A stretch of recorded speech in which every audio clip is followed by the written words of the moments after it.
Honourable member Navneet Rana ji. अध्यक्ष महोदय, आपका बहुत बहुत धन्यवाद कि आपने कोविड जैसी महामारी के ऊपर चर्चा रखकर आज मंत्री महोदय का भी मैं धन्यवाद करती हूँ। इस कोविड महामारी में बहुत सारे परिवार के मेन सदस्य इस कोविड के कारण उन्होंने उन परिवारों के व्यक्ति को गंवाया है।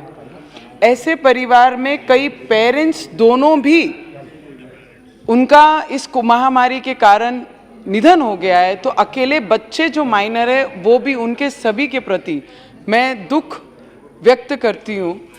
और हमारे पीएम केयर फंड के माध्यम से हमारे महाराष्ट्र को, हमारे अमरावती क्षेत्र को पीपीई किट, ऑक्सीजन प्लांट, ये इसके माध्यम से वेंटिलेटर्स, रेमडेसिविर, वैक्सीनेशन, ये सब देकर मुझे लगता है एज ए पीएम जो प्रत्येक जिले का, हर जिले की जवाबदारी और पूरे देश के हर राज्य की जवाबदारी लेकर उन्होंने मदद की, उसके लिए मैं हमारे मंत्री महोदय का, हमारे पीएम साहब का बहुत दिल से धन्यवाद करती हूँ।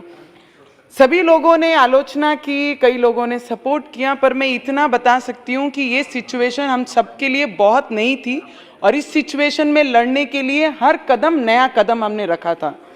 कोविड के दौरान देश भर में माननीय पंतप्रधान जी के द्वारा गरीब लोगों को, मजदूर लोगों को, किसान लोगों को अन्न देकर हर परिवार को ये आश्वस्त कराया कि हम आपके साथ हैं। अगर लॉकडाउन हमने किया है तो आपकी जिम्मेदारी हम लेते हैं और आपको घर बैठे इनका पूरा ध्यान हम रखते हैं। उनके लिए मैं सरकार का और हमारे प्रधानमंत्री जी का दिल से धन्यवाद करती हूँ।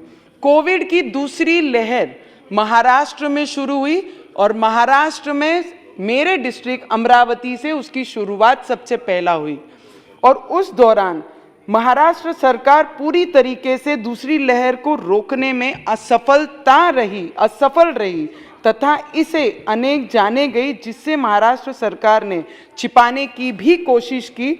इसलिए मैं केंद्र सरकार से मांग करती हूँ कि मृत्यु हुई इसके जितने भी नंबर्स हैं उस पे एक जांच बिठाए और करेक्ट नंबर्स हमारे महाराष्ट्र में कितने सही मामले में डेथ्स हुए उनकी भी लिस्ट हम लोगों के सामने आनी चाहिए। बहुत ज़रूरी है, सच ये लोगों के सामने आना चाहिए।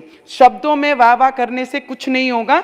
लोगों ने अपनी जान गंवाई है इस महामारी में और किसके कारण, किसके दुर्लक्ष्य से ये सब हुआ है उस पर ध्यान जाना बहुत ज़रूरी है। महाराष्ट्र सरकार कोरोना को कंट्रोल करने में असफल रही।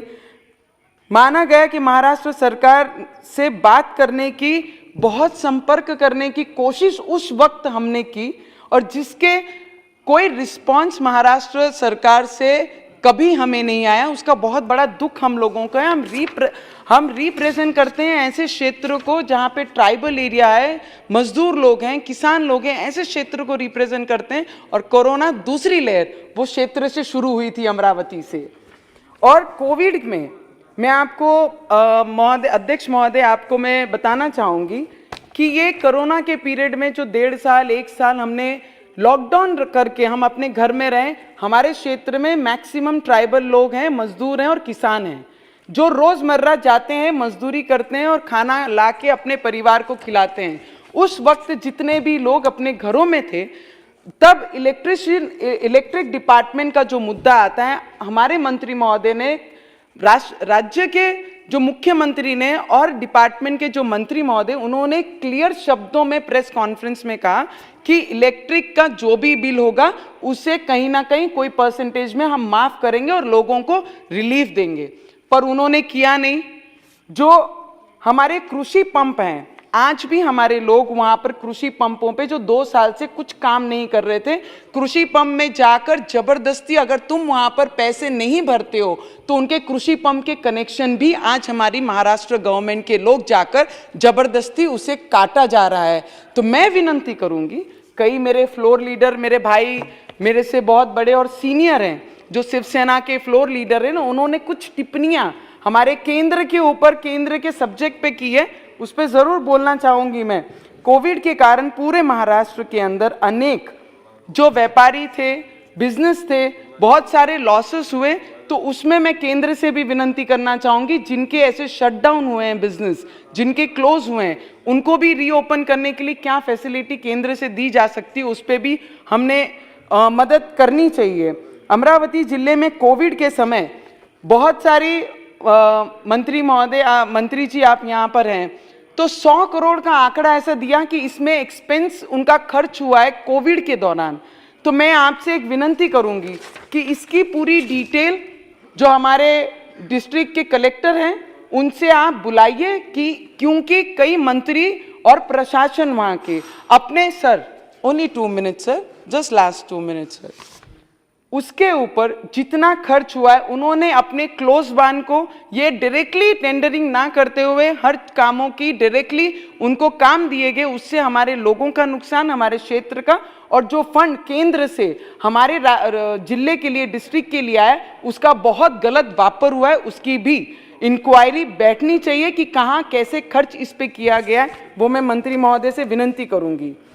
और अभी जो नया एक वेरिएंट जो कोविड का ही तीसरा भाई, जो तीसरा नाम दिया गया, वो जो आ रहा है, उसमें जो जितने भी बाकी कंट्रीज में आए हैं उनसे जो फ्लाइट्स इनकमिंग हमारे देश को हैं, उस पे हमने कुछ ना कुछ पाबंद लगाने चाहिए।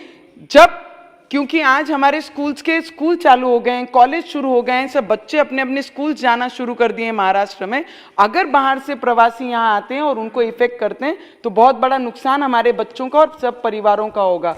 तो उस पर कहीं ना कहीं हम लोगों को थोड़ा सा कंट्रोल लाना पड़ेगा। और जितने भी डॉक्टर्स हैं, वार्ड इंचार्ज थे, साफ सफाई कर्मी थे, हमारे आशा वर्कर्स थी, और जितनी भी सिस्टर्स और ब्रदर्स काम कर रहे थे, मैं आपको बताना चाहूंगी मंत्री महोदय, अध्यक्ष महोदय, आपके माध्यम से, कि इन लोगों को कोविड में इनको कॉन्ट्रैक्ट बेस पर इस्तेमाल किया गया हमारे महाराष्ट्र में, और एज सून एज जैसे ही कोविड समाप्त होते दिखा, इनको यूज एंड थ्रो करके उस डिपार्टमेंट से बाहर फेंका गया। तो मैं आपके माध्यम से विनती करूंगी, अध्यक्ष महोदय, last 1 line, only last lines, last 1 minute, तो उनको उठा के फेंका गया। तो उसके लिए आपसे मैं विनती करूंगी कि उन्हें परमानेंट करके उन्हें आगे स्ट्रांग की, क्योंकि अपनी जान पर खेल के इन लोगों ने हमारी मदद की है, हमारे देश को सेवा दी है, अपनी जान पर खेल के, और इन लोगों को यूज एंड थ्रो करके हम नहीं फेंक सकते। उस पर हमने बोलना चाहिए। हमारे भाई ने बहुत अच्छा, फ्लोर लीडर ने अभी कहा कि कुछ टिप्पणी सेंट्रल पे की है कि भाई ये प्राइवेटाइजेशन पे बात की गई है। मुझे इनसे पूछना है, एज ए महाराष्ट्र की एक नागरिक और महाराष्ट्र के एक डिस्ट्रिक्ट को रिप्रेजेंट करती हूँ, हमारे पिछले 21 महीने से हमारे एसटी कामगार पिछले 1 महीने से वो मुंबई में एक मैदान में बैठे हैं, आज़ाद मैदान में, और हमारे जिले में अलग अलग डेपों पे बैठे हैं। ये पूरे देश भर के प्राइवेटाइजेशन के बारे में बात कर रहे हैं। पहले आपने ये बताना चाहिए कि महाराष्ट्र में जो एसटी कामगार इतने दिनों से और 50 लोगों ने जान दे दिए, उनके ऊपर क्या कर रहे हैं। आप देश की चर्चा ना करते, मेरे मराठी भाई बहन जो रोड पे बैठे हैं एसटी कामगार, उन पे हमने बात जरूर करनी चाहिए। ये मैं आपसे विनती करूंगी। Yes. Sir, last Honorable line. Member Rampreet Mandal. Last line. Sit down. की बढ़ोतरी उनके सैलरी में, मैं आपको, अध्यक्ष महोदय, Navani ji, please conclude. अध्यक्ष महोदय, लास्ट लाइन। Yes. अध्यक्ष महोदय, ये बता रहे हैं कि जो 5000 बढ़ाए हैं, उनके कंपैरिजन में 20 जो मुंबई में चलती है उनके 40,000 रुपए सैलरीज हैं, और ये लोग जो 18 साल से, उनकी 18,000 रुपए सैलरी है। तो कंपैरिजन कहीं ना कहीं होना चाहिए। मैं सिर्फ मंत्री महोदय से यही विनती करूंगी कि जिस तरीके से वैक्सीनेशन हम कर रहे हैं, वैक्सीनेशन के लिए हमारी भी जवाबदारी बनती है। जो वैक्सीनेशन पे टीका टिप्पणी कर रहे हैं, हम अपने क्षेत्र में वीडियो, हम अपने क्षेत्र में वैक्सीनेशन के लिए अपने तरीके से हम उसे पब्लिश कर रहे हैं कि वैक्सीनेशन लेना बहुत जरूरी है।